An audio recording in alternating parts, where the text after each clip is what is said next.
তো হ্যালো বন্ধুরা, আমার নাম সুমন। আবার আজকে একটা নতুন ভিডিও নিয়ে চলে এলাম। চলো, 1 জানুয়ারি ইংরাজি প্রথম দিন, গোটা বিশ্ব নতুন বছর উদযাপনে, আর বাংলায় পালিত হয় কল্পতরু উৎসব। 1 জানুয়ারি মহাপূর্ণ দিনে সকলের প্রাণের ঠাকুর তার ভক্ত মাঝে ধরা দিয়েছিল কল্পতরু। রামকৃষ্ণ দেবের অন্তিম লীলা এইটি। 1886 খ্রিস্টাব্দে কাশীপুর উদ্যান বাটিতে তিনি বলেছিলেন, তোমাদের সকলের চৈতন্য হোক। এই দিন ঠাকুরের ভাব সমাধি হয়েছিল। সেদিনের বিশেষ অনুষ্ঠান নিয়ে ভক্তবাঞ্ছা শ্রী রামকৃষ্ণ তার লীলার রহস্য সমাপ্ত করেছিলেন। তিনি সকলে মনোবাঞ্ছা পূরণ করার জন্য তিনি আশীর্বাদ দিয়েছিলেন, অভয় দান করেছিলেন।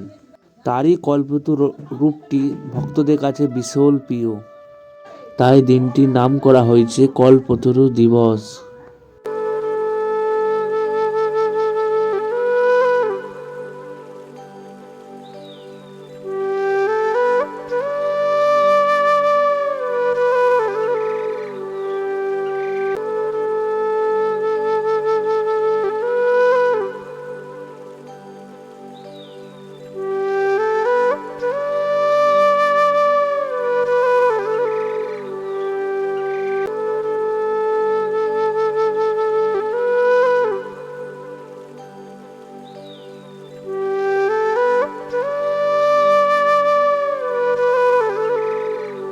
তো ভিডিওটা কেমন লাগলো একটু কমেন্টে জানাবে।